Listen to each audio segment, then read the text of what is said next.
Hi everyone, thanks for staying. I know we're running over time, so I'm going to try to cut the 10-minute presentation down to 2.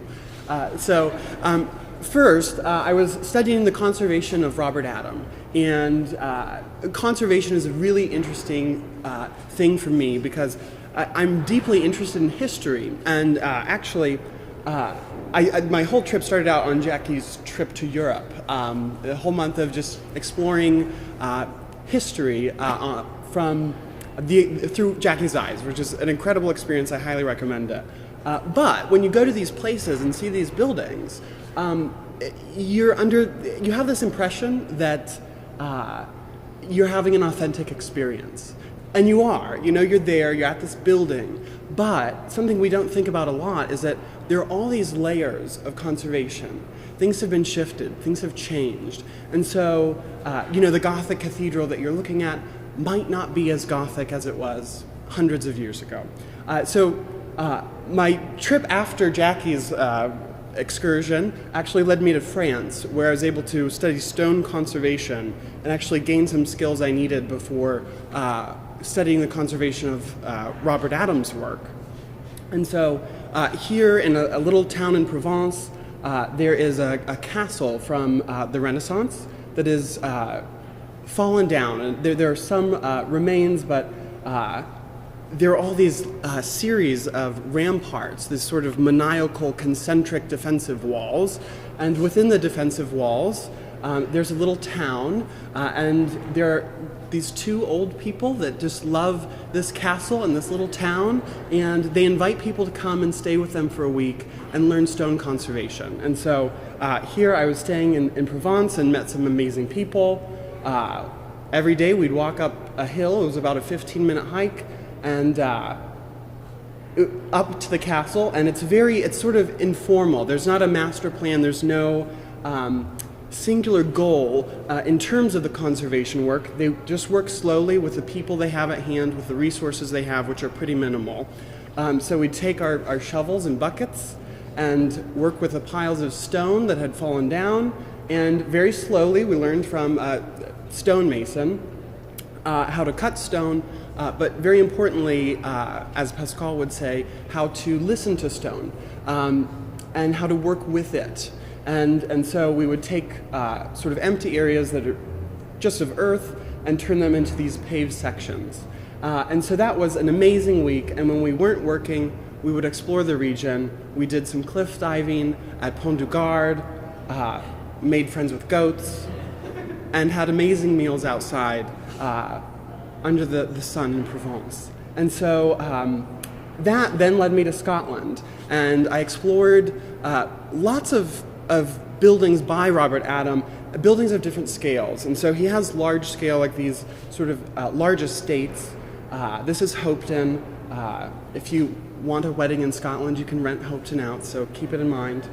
But I got to get up close and personal with some of the sculptural detailing at Hopetoun, which was really nice. And so Robert Adam was friends with Piranesi and Clerisot and a bunch of people. He went on a grand tour, and he brought back elements from Rome in a really interesting way, in a way that was distinctly separate from the sort of Neo-Palladian impulse, also common in England and in Scotland.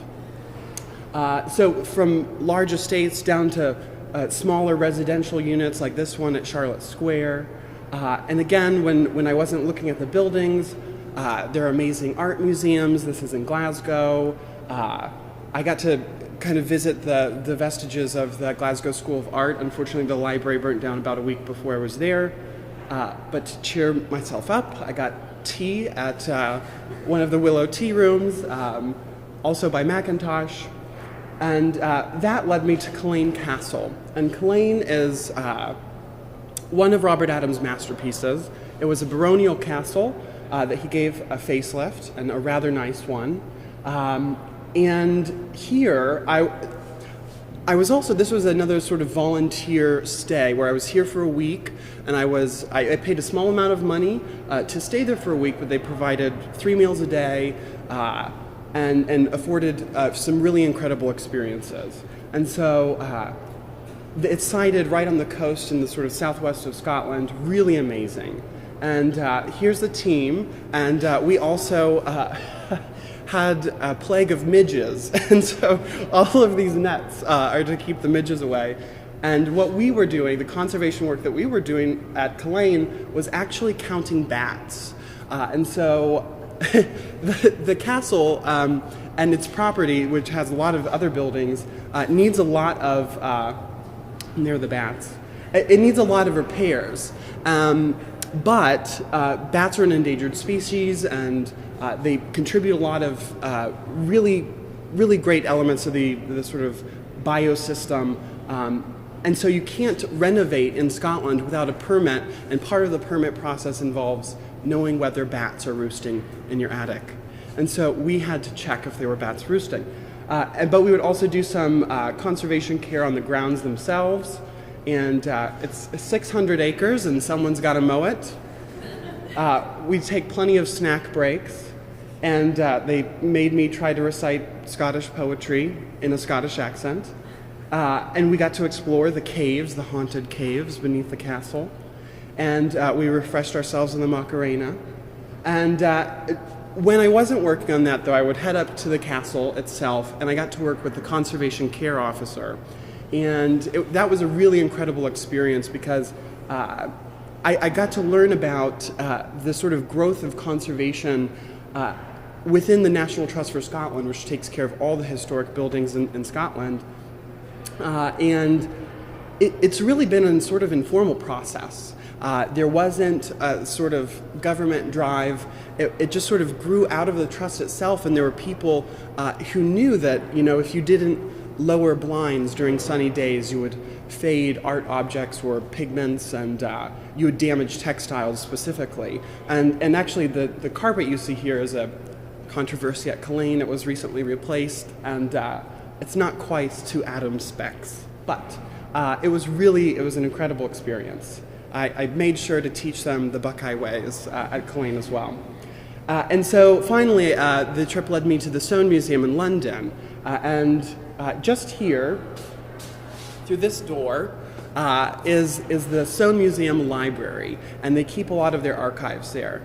And I worked there with the conservator of drawings, curator of drawings, Stephen Astley, and spent a couple days going through a series of 48 folios by Robert Adam, because I wasn't only concerned with his buildings, but also with his drawings and other ephemera that came out of his office. And so the Soane Museum has 48 folios, each are about 2 feet by 3 feet, and they're labyrinthine. You open them up and things unfold in 12 different ways, and you have little sheets and layers, and they're fantastic, but they're also incredibly delicate. And that was actually, it was an incredible experience because, the Soane Museum is visited by thousands of people a year. It has decent funding. It could use more. And actually, one of the reasons that they could use more money is to preserve and conserve the Robert Adam folios. Actually, conservation efforts in the 1950s led conservators to sort of repaste a lot of the images and rebind a lot of the folios, and a lot of the original character was lost. And so they're trying to reverse some of those processes, and it's going to take a lot of time and a lot of money, but it was a really incredible experience. And actually, that is it. I did wind up getting stuck by train in Cologne for another night. It happened to be the Festival of Lights, and I got to hang out with an architectural historian and a sculptor, both professors in New York. And so my pro tip, if you get an ARTA, is to leave yourself open to chance, and definitely apply, because it's an incredible opportunity, and I'd like to thank the donors who made the ARTA research possible, and the people here at the school who make it possible. So thanks very much.